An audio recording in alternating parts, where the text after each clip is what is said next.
Bonjour à tous, et bien un essai aujourd'hui au programme de cette émission, un essai de science. Chez Odile Jacob vient de paraître ce livre, Le vivant post-génomique ou qu'est-ce que l'auto-organisation, avec le formalisateur de l'auto-organisation, Henri Atlan. Henri Atlan, bonjour. Bonjour. Henri Atlan, pour ceux qui ne vous connaissent pas, du moins c'est vrai que vous êtes connu, pas tellement médiatique, sauf sur les bonnes radios en fait. Vous êtes à la fois médecin, biologiste et philosophe, ancien chef de service à l'hôpital de l'Hôtel-Dieu à Paris. Vous êtes professeur émérite de biophysique et directeur du centre de recherche en biologie humaine à l'hôpital universitaire Hadassah de Jérusalem. Et vous êtes également directeur d'études à l'école des hautes études en sciences sociales. Vous avez publié de nombreux ouvrages, peut-être chez Odile Jacob d'ailleurs. D'ailleurs, peut-être l'un des plus connus, c'est Entre le cristal et la fumée. On citera aussi Les étincelles de hasard, qui ont été de grands succès, voire de best-sellers. Henri Atlan, c'est un livre exigeant, ce livre, Le vivant post-génomique. Vous posez une question donc, et vous y répondez en quelques centaines de pages, 300 pages environ.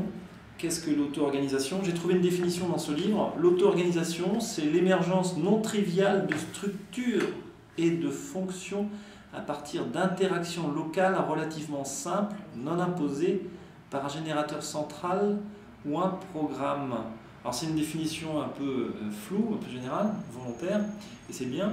On va prendre quelques exemples pour l'auditeur, et mon rôle simplement ce sera d'essayer de jouer le candide, puisque je le suis en fait dans ce domaine-là. En tout cas, je voulais vous dire que c'est un livre qui est passionnant quand même. Il faut réfléchir, il faut s'arrêter, il faut le lire peut-être dans un parc, chez soi, le soir, mais c'est très profond.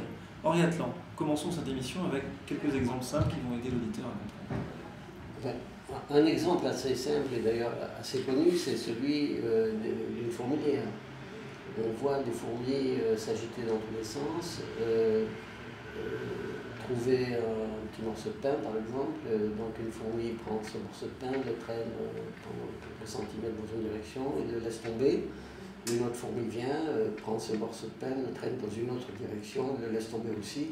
Tout ça a l'air d'une immense pagaille, mais au bout d'un certain temps, on s'aperçoit quand même que le morceau de pain est arrivé dans la fourmilière, dans le lit. Donc, et comment est-ce que ça se passe? Alors, les fourmis, évidemment, ne sont pas dirigées par un chef fourmi qui leur dit ce qu'il faut faire pour amener le pain dans la fourmilière.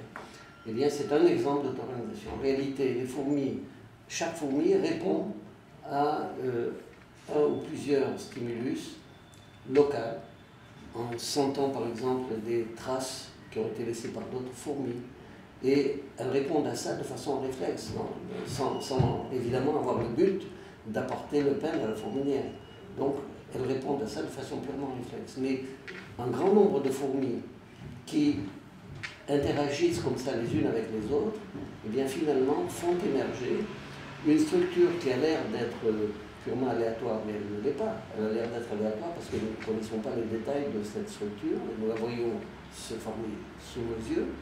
Et puis, et aussi, cette structure elle-même a une fonction qui est celle d'amener, de nourrir finalement la colonie de fourmis.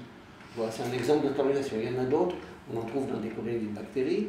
On trouve aussi ça au niveau, évidemment, du développement d'organismes animaux plus évolués, où là c'est un peu plus compliqué parce que c'est un mélange de déterminismes, et là aussi de déterminismes locaux, de molécules qui interagissent les unes avec les autres, mais qui produisent un ensemble qui est différent de la somme des propriétés. Par exemple, un ensemble de molécules eh bien, peuvent s'assembler et fabriquer quelque chose qui a les propriétés du vivant, par exemple une cellule, alors qu'aucune des cellules, aucune des molécules qui constituent ça, elle-même n'est vivante. À un autre niveau, un ensemble de cellules, des neurones, qui individuellement évidemment n'ont aucune propriété ni de connaissance ni de compréhension, eh bien peuvent s'auto-assembler sous certaines conditions et produire un ensemble qui est un cerveau qui lui a des propriétés de connaissance et de compréhension. Ce sont les propriétés émergentes. Ce sont des propriétés émergentes non triviales dans la mesure où il ne s'agit pas seulement de dire que la somme est plus, que l'ensemble, si vous voulez, est plus que la somme des parties. C'est vrai, l'ensemble est plus que la somme des parties, mais en plus, d'une façon qui est non triviale, dans le sens où elle est difficile à prédire à l'avance. Voilà, c'est pas comme l'atome d'or ne brille pas, un lingot d'or brille, ça c'est trivial. Voilà. De même, une molécule d'eau H2O, elle a des propriétés qui ne sont pas simplement que l'addition des propriétés de l'hydrogène et de l'oxygène. Mais c'est quelque chose qui est prévisible, qui se répète, qui est toujours la même chose. Et donc, de ce point de vue-là, on peut dire que c'est une émergence triviale. Dans ces phénomènes-là, ce qui émerge, eh bien, toujours fait apparaître quelque chose, un élément de surprise, qui permet d'ailleurs l'adaptation des circonstances nouvelles, qui est une des propriétés.